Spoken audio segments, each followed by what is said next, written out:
And I'll just say, when we went to dinner earlier,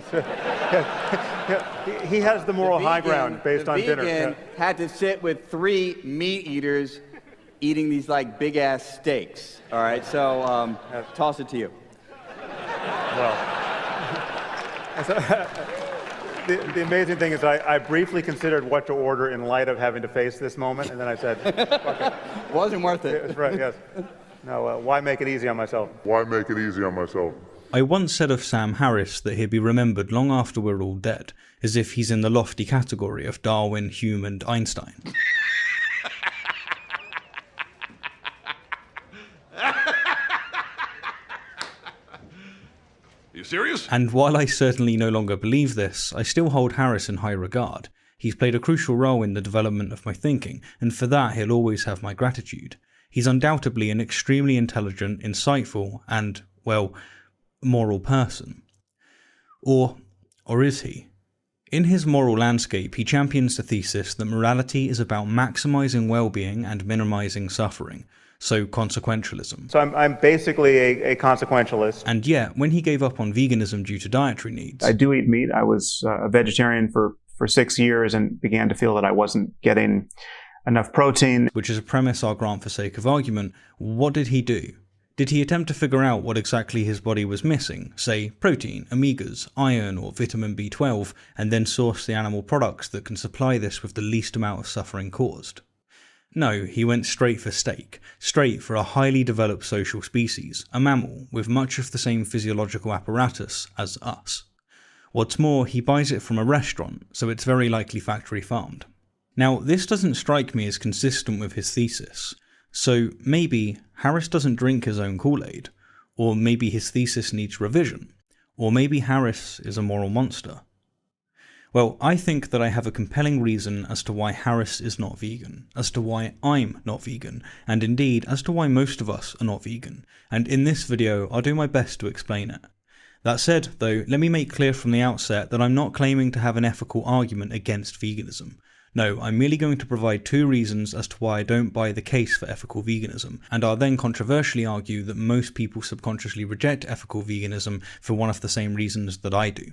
Yeah, I know, it's a tall order, but, well, it's a challenge, and let's see if I can serve it.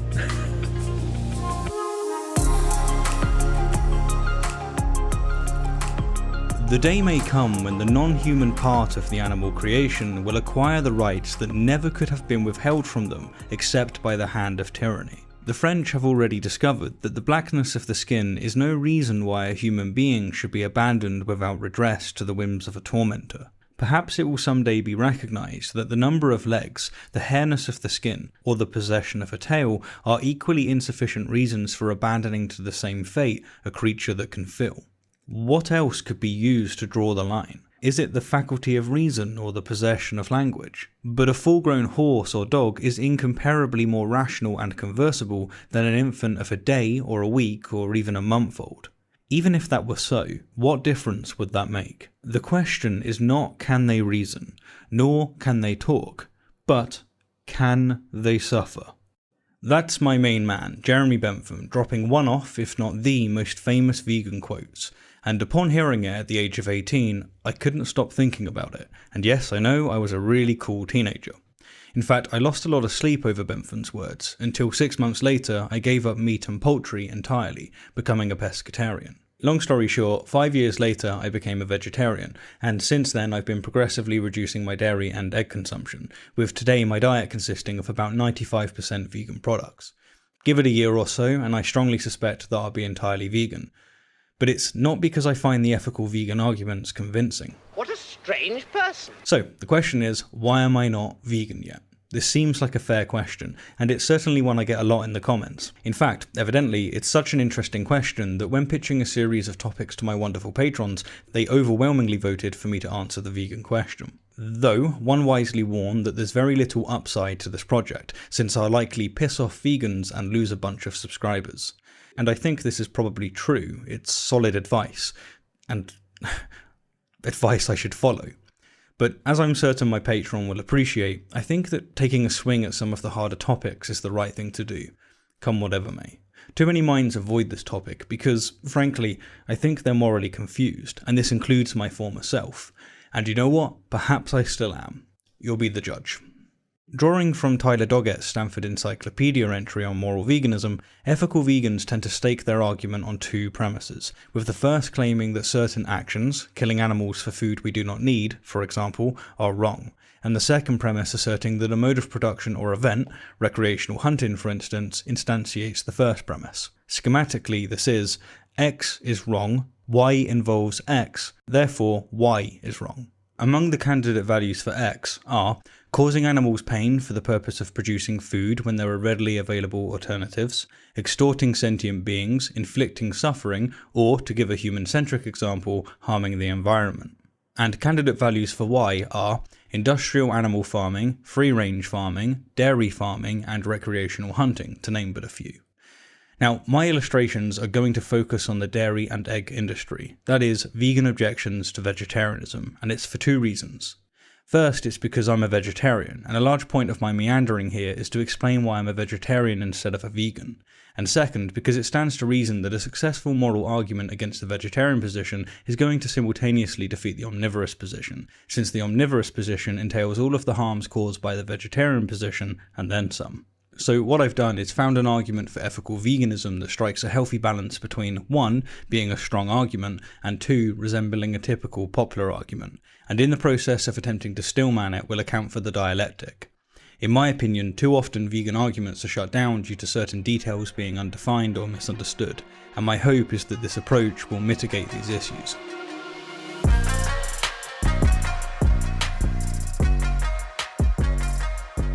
According to the Effective Altruism Foundation, the strongest argument for veganism goes as follows. Premise 1. We shouldn't be cruel to animals. That is, we shouldn't harm animals unnecessarily. Premise 2. The consumption of animal products harms animals. Premise 3. The consumption of animal products is unnecessary. Conclusion. Therefore, we shouldn't consume animal products. Now, this strikes me as a broadly convincing argument, and the authors solidify it with a very compelling question. At which point could one plausibly block this line of reasoning? If you consume animal products, then which of these premises do you reject? Because seemingly we have to reject one of these premises or go vegan. And I say seemingly, of course, because it's possible that one can completely accept the vegan argument and yet simultaneously be convinced of a mutually exclusive argument that supersedes priority, such as one's optimum health being at odds with veganism. Why the fuck aren't you vegan yet? Began to feel that I wasn't getting enough protein. Still, this doesn't justify eating factory farm steak though, does it, Mr. Wellbeing? Ooh. But in and of itself, the argument is pretty simple. If we shouldn't unnecessarily harm animals, and the consumption of animal products unnecessarily harms animals, then trivially we shouldn't consume animals. It's that simple. Alright, well let's analyse each of these premises and then strengthen them when and where we can. Premise 1. We shouldn't be cruel to animals. That is, we shouldn't consume animal products unnecessarily. The statement that we shouldn't be cruel to animals is very compelling, since rejecting this implies that one is perfectly fine with animal cruelty. But without the word unnecessarily in the forefront, this premise is just false, as it's easy to conjure a situation in which being cruel to animals is justified. For instance, the poisoning of rats to prevent spread of disease. Killing rats with poison is, without doubt, extremely cruel. It's a very, very nasty death, but it can, in certain situations, be justified on account of it being necessary to keep children safe, etc., and especially when other means of preventing proliferation are not as effective. The restated form of this premise, however, doesn't suffer this objection, since it states that we shouldn't harm animals unnecessarily. Given this, let's drop the former part. We shouldn't harm animals unnecessarily. Or as my dear friend Alex O'Connor has more potently put it, that extraordinary harm and mistreatment requires extraordinary justification. Lastly, let's switch the word animals with sentient beings, as it's the capacity to experience feelings and sensations that's of specific relevance, not the kingdom a being belongs to. Now for sure, I'm being pedantic here, and despite this change, I will from here on use the words animals and sentient beings as if they're synonymous. But since we're strengthening the argument, let's dot the I's and cross the T's. Premise 2. The consumption of animal products harms animals. On a literal reading, this premise is just false. It's not the consumption of animal products that causes harm, but rather the process of acquiring the animal product that, more often than not, causes harm. When a hunter cooks and eats the deer, he's not harming the deer. No, he harmed the deer and the deer's kin, if it had any, when, in an act of pure masculinity, he equipped himself with an incredibly powerful and accurate weapon, found a safe space, and pulled the trigger from hundreds of feet away. Likewise, when someone, such as myself, cooks and eats an egg, I don't harm the chicken. No, I harm the chicken when, in an act of pure masculinity, I paid someone else, millions of feet away, to harvest the chicken period for me. So it's not the consumption of animal products in and of itself that causes harm, but rather the deliberate acquisition of products from sentient beings that causes harm. Now, I use the words deliberate acquisition because it carries the connotation of consciously and intentionally obtaining the product, and not necessarily with currency. If, for instance, I did some gardening for someone on the assumption that they'd cook me fish and chips as payment, or at least part of the payment, then make no mistake about it, I would be deliberately acquiring the fish. But suppose instead that I found a dead fish washed up on the beach and decided to take it home and eat it. In this case, is it fair to say that I harm the fish or deliberately obtain the fish? Well, as far as I'm convinced, the answer is no, and so I just don't see an explicit issue with such an act. To be clear, I've never done this, but given my understanding of ethical veganism, this seems perfectly consistent with it. Just so long, of course, I'm not deliberately walking along the beach to find dead fish. Now, some will argue that taking the fish harms other animals that would have otherwise consumed the fish, and while this objection is worth considering, I think it's ultimately nullified by the fact that vegans also harm surrounding animals when they forcibly occupy land to produce and consume crops. Thus, since both cases suffer the same objection, within the context of comparing the two cases, this objection can be ignored. To get back on the rails, the question is, does the deliberate acquisition of products from sentient beings harm sentient beings? At a glance, the answer is obviously yes. When I buy a pint of milk, I pay for an industry to harm sentient beings. However, there are some interesting objections that are worthwhile mentioning. For instance, in order to acquire the milk, it's necessary to ensure that the cow receives adequate shelter and sustenance, which in the state of nature they often don't. From this, it can be argued, then, that on average farming increases the well-being of animals. What's more, if it wasn't for humans consuming animal produce, then billions of animals wouldn't have existed and thus experienced any happiness in the first place. Now, while a fair few find these objections compelling, I'm not among them. We'd never apply these objections to humans. That is, we'd never say that since we provide shelter and sustenance to other humans, we can confine them and end their life prematurely. Or that if we didn't eat other humans, they would never experience any happiness in the first place. And once human comparison comes up, the dialectic spirals in 1,000 different directions, and so we'll put a pin in it here. That said, if there's enough objection to this premise, I'll revisit it. But honestly, I think it's philosophical masturbation to argue that the deliberate acquisition of products from sentient beings doesn't harm sentient beings. Premise 3. The consumption of animal products is unnecessary. Assuming that by necessary we mean that something is required for us to continue living, this premise is tethered to one's socio-economic and geographic environment. Within the last 5 years, the vegan options offered in the south of England have massively expanded, with pretty much every restaurant offering fantastic vegan alternatives at affordable prices. This has made my transition towards veganism significantly easier, and it's immensely helped normalise veganism. But what about countries that are not socio-economically privileged? If one's location prevents them from acquiring necessary nutrition from vegan sources, then they are permitted, it seems, to consume animal produce. And in the same vein, this objection also applies to dietary needs. If one has nutritional needs that can only be obtained from animal produce, then they're justified in consuming the produce that provides it with the least amount of suffering caused. Which again, typically isn't factory farm cows, is it, Harris? Why make it easy on myself? And another consideration here is mental health.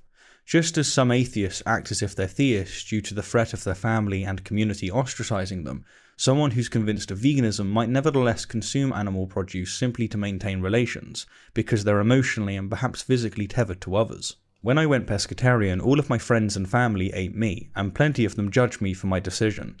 What's more, some of them consistently threw objections at me, and because I bit back, a few of my relations significantly suffered.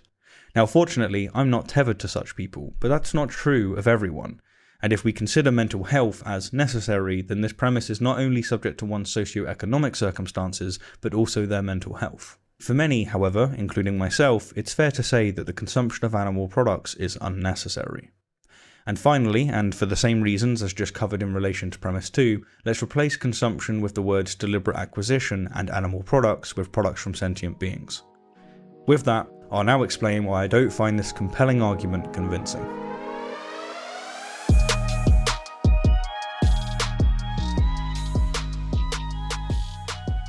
To present the polished argument, here it is. Premise 1. We shouldn't harm sentient beings unnecessarily. Premise 2. The deliberate acquisition of products from sentient beings harms sentient beings. Premise 3. The deliberate acquisition of products from sentient beings is unnecessary. Conclusion. Therefore, we shouldn't deliberately acquire products from sentient beings. Which premise, then, do I reject? Well, I'm sure my response will raise an eyebrow or two, but please hear me out. You might not agree with my position, but I think you'll appreciate it. You'll at least find it consistent. And if you think I'm mistaken, let me know. If I'm mistaken in my assessment, I want to know. The very reason I'm vegetarian as opposed to, say, pescatarian is because I'm sensitive to the arguments. And remember, I'm not arguing here that veganism is unjustified. I'm merely explaining why myself, and I'll go on to argue why I think most people are not vegan. Alright, well, I reject premise 1, and for 2 reasons. Let's spell out the first. As vegans are well aware, vegan diets raise many moral questions of their own, and one such question is this. What does it mean to say that the deliberate acquisition of a product is necessary? Necessary for what? To again quote Doggett, if it is wrong to hurt chickens for meat, is it wrong to hurt mice and moles while harvesting crops? If it is wrong to harm workers in the production of meat, isn't it wrong to harm workers in the production of tomatoes? If it is wrong to use huge quantities of water for meat, isn't it wrong to use huge quantities of water for almonds? So again, the question is, what does it mean to say that a product is necessary? Is it to live? And if so, to what degree? Is it to live a fully healthy life, or just to live at the cost of, perhaps, a reduction of optimum performance and lifespan? Or at least a reduction in some of the foods we enjoy that are technically vegan, such as almonds? Like, seriously, where's the line here?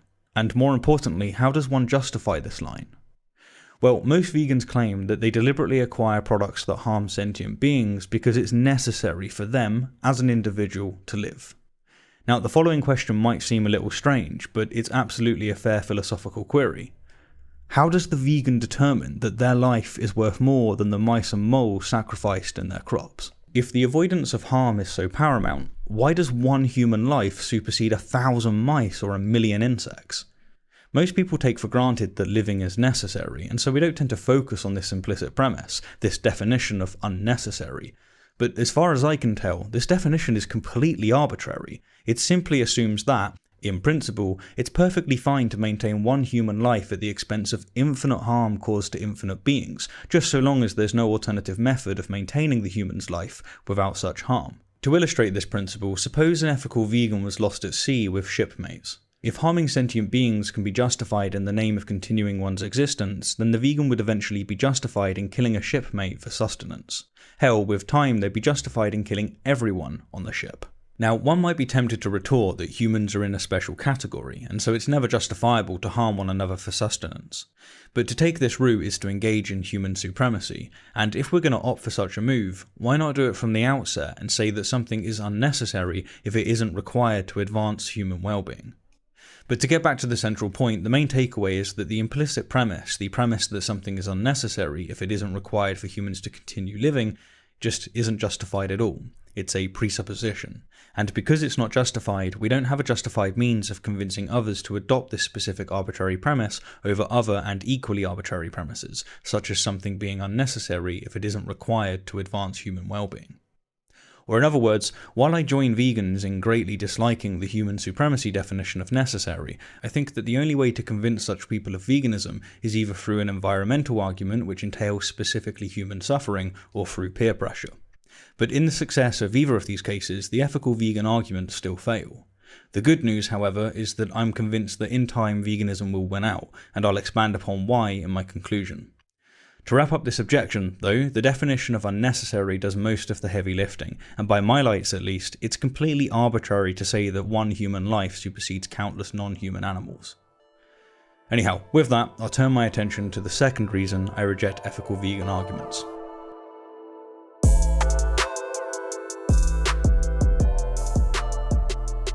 Nature has placed mankind under the governance of two sovereign masters, pain and pleasure. It is for them alone to point out what we ought to do, as well as to determine what we shall do. On the one hand, the standard of right and wrong, on the other, the chain of causes and effects are fastened to their throne. They govern us in all we do, in all we say, in all we think. Every effort we make to throw off our subjection will serve but to demonstrate and confirm it. In words, a man might pretend to abjure their empire, but in reality he will remain subject to it all the while. Of all our moral parents, I owe the most to Bentham. While I don't share his utilitarianism, I share many of the foundations of his moral philosophy. Bentham's observation of nature placing us under the governance of two sovereign masters, suffering and happiness, strikes me as beyond doubt. Now, utilitarians infer from our sovereign masters that the right thing to do is to maximize happiness and minimize suffering, and of course, if one adopts these premises, then it simply follows that unnecessary harm to sentient beings is immoral. Utilitarians then affirm the first premise of the ethical vegan argument. To unnecessarily harm sentient beings is to minimize happiness and maximize suffering. However, I think that utilitarians are subtly but significantly mistaken in their assessment. Bentham died in 1832, 27 years before Darwin published The Origin of Species, but we today are so fortunate as to stand on the shoulders of both of these giants. As far as our current understanding goes, primates evolved around 55 million years ago, and most species of primate today, perhaps all, have very complex sociality. The benefits of social species include excellent anti-predation response, increased resource detection, cooperative learning, and so on, and crucially, these traits are more akin to software as opposed to hardware. Take, for instance, the intuition not to unnecessarily harm one's kin. This intuition is so overwhelmingly etched in us that it strikes us as almost transcendent, and for many as literally transcendent, almost as if, to borrow biblical language, it's written on our heart. And the fact that almost all of us intuit this principle speaks of how heavily nature has, over eons, aggressively selected for it. Or to put this another way, our ancestors that inherited the don't unnecessarily harm your kin intuition patch had a survival advantage over those who didn't. The same is true of those who inherited the don't unnecessarily steal from your kin intuition patch. Now, while most social species simply run the script and get on with their life, never questioning why they have the intuition, in recent millennia humans have been asking why. Why do we have this intuition? What is morality? What is this standard? What makes something right or wrong? And ethical veganism is, by my lights at least, the result of answering this question in the tone resembling Bentham. The subtle but significant issue though, and here's where my second objection begins, is that I think that ethical vegans, and indeed utilitarians, have misdiagnosed our moral software. We're not running the patch "we shouldn't harm sentient beings unnecessarily." No, definitely not. We're predators, for crying out loud. We're running the patch "we shouldn't harm our kin unnecessarily," and thus, per my first response, I not only believe that the first premise rests on an arbitrary implicit premise, but worse, per this second response, I think that the arbitrary implicit premise that most people affirm isn't actually the premise they say they affirm. While most people say that they affirm the premise that we shouldn't harm sentient beings unnecessarily, I think that what they're actually affirming is we shouldn't harm our kin unnecessarily. Yeah, I know this is quite the claim, but stick with me if only for the intrigue. So, if we're running the software "we shouldn't harm our kin unnecessarily," then why does this seem synonymous with "we shouldn't harm sentient beings unnecessarily"? And if they're so similar, why make the distinction? Well, this brings us to the eminent vegan philosopher Peter Singer, who has captured our kin in his term, the circle of altruism. Who precisely is in our circle of altruism? Who do we consider our kin? Is it just our family, our tribe, our nation, our continent, humanity itself? What about mammals, or indeed all sentient beings? Well, Singer has made the following claim. The circle of altruism has broadened from the family and tribe to the nation and race, and we are beginning to recognize that our obligations extend to all human beings. The process should not stop there. In my earlier book, Animal Liberation, I showed that it is as arbitrary to restrict the principle of equal consideration of interests to our own species as it would be to restrict it to our own race. The only justifiable stopping place for the expansion of altruism is the point at which all whose welfare can be affected by our actions are included within the circle of altruism. This means that all beings with the capacity to feel pleasure or pain should be included. We can improve their welfare by increasing their pleasures and diminishing their pains. The expansion of the moral circle should therefore be pushed out until it includes most animals. Singer is singing in the tone of utilitarianism here, and so let's suppose that sentience is, indeed, the anchor of morality. That is, that we all have obligations to all sentient beings. Well, the first question that comes to mind is, Why the fuck aren't you vegan yet? precisely, why aren't you vegan yet? Why am I not vegan yet? And why haven't most people throughout history been vegan? How can it be that most decent people throughout history have so egregiously denied their obligations? In fact, it's worse than this. How have most human beings so utterly failed to even recognise their obligations? And how are people today, alive right now, still failing to recognise their obligations? I mean, Jesus fucking Christ, if this assessment is correct, then we are truly moral monsters. But if, as I argue, we're actually running the software we shouldn't harm our kin unnecessarily, and who we consider to be our kin is subject to external factors, including resource abundance and education, then we don't have to buy the extremely costly proposition that most people alive today and throughout history are moral monsters. No, to the contrary, we can make perfect sense of historical institutions such as tribal warfare, imperialism, and slavery. Simply put, their circle of altruism wasn't as expansive as ours, and just as most people alive today are genuinely not bothered to hear of a pig's torturous experience because they don't consider the pig within their kin, I strongly doubt that our predecessors were all that bothered to hear of a slave's torturous experience because they didn't consider the slave within their kin. But today we're so fortunate to stand on our ancestors' shoulders as, well, we piss in their face, harshly condemning them for not having the broader circle that we inherited at their expense. But don't worry, it's likely that our children's children will piss on our face too, not understanding why our circle isn't as wide as what theirs will be. Now, needless to say, if you're a fan of objective moral values and duties, then you probably disagree with me. Fine, I get that. I pure, straight, hate you. But whether you agree with me or not, surely you can see the explanatory scope of my view. It makes a lot of sense of historical moral development and also contemporary moral disagreement. It's a consistent story. But god damn it, do I respect you. Anyhow, to reiterate my view in relation to the argument, I'm rejecting the first premise altogether. While the proposition that we shouldn't unnecessarily harm sentient beings strikes me as intuitively correct, upon assessment it seems to me that the actual proposition that we accept, that is, the software we're actually running, is we shouldn't unnecessarily harm our kin. As the age of information prospers, living standards increase and readily available vegan alternatives become the norm, our circle of altruism will eventually expand to encompass all sentient beings, and those who don't share the relevant intuitions will nevertheless live by the vegan ethos, since their well-being is tied to tribe acceptance. So veganism will, at least as far as I'm convinced, eventually win, but it won't be because it's wrong to unnecessarily harm sentient beings. It won't be because the ethical vegan argument is sound.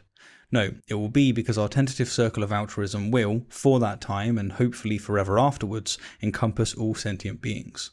The real first premise, then, is don't unnecessarily harm our kin, and veganism simply isn't entailed by this.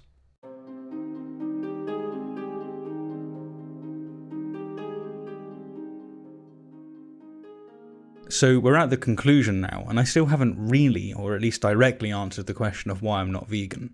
So let's do it. Well, building upon what we've just covered, I have this following scenario. About 95% of what I consume is vegan, which as said earlier necessitates the death of countless moles, mice and insects. But to be more honest with you than I probably should, when I reflect upon this, I just don't greatly care. But why? Where's the logic? If I won't eat a mole because it effectively decreases my well-being, why don't I lose sleep over killing moles for my crops? And crucially, know that necessity just isn't relevant here. What's relevant is my circle of altruism, my emotional state, and yet it's completely inconsistent, not only in what species are within it, but also what members of each species are within it. Why? And the same is true, though to a far lesser extent, when it comes to the consumption of meat. If one consumes cows, pigs, chickens, and so on, then they are, over their lifetime, going to commission the exploitation and suffering of a staggering number of sentient beings. And for me, personally, the knowledge of so many animals being harmed simply because I can't stomach the readily available alternatives, which are getting better and better, causes me suffering that far outstrips the pleasure I'd get from eating them. But despite the fact that I'm very selective with where I get my dairy from, if I keep consuming dairy, I'll commission the exploitation and suffering of 3 cows. But similar to the mole situation, I'm not tremendously bothered by this. To be clear, I'm certainly bothered, way more than I am about the moles, but evidently not enough. My circle of altruism is completely inconsistent. But that's the thing, that's what I was expressing in the prior chapter. I don't think that our moral software is consistent. There's a loose, ever-changing circle of altruism, and on a detailed assessment, it doesn't play by the rules of reason. Like aesthetics, it's got objective elements, but it's ultimately subjective. Just as until really recently, our ancestors considered some humans within their tribe, but not others, we only consider some moles in our tribe, but not others. The same is true of cows. With all of this said, however, during the month it's taken to produce this video, I've further reduced my dairy and egg consumption, and if the world keeps going the way it's going, I'll probably be vegan within the year. But it won't be because I buy the ethical vegan argument. It won't be because our circle of altruism should extend to all sentient beings. No, it will simply be either 1, because my circle of altruism will extend to all sentient beings, courtesy of socio-economic and environmental privileges, or 2, because my tribe circle will extend to all sentient beings, and because my well-being is tethered to my tribe. And because my well-being is tethered to my tribe, I'll sing their song. Anyhow, I could go on, and there's a lot more I'd like to expand upon, but I've got to call this somewhere. If you want to check out some of my other content, please head over to Casually Debunked for counter-apologetics, and Low Fruit for a good laugh. As always, thank you kindly for the view, and an extra special thank you to my wonderful patrons and YouTube members. Even if you disagree with me, thanks for financing the conversation. I appreciate it.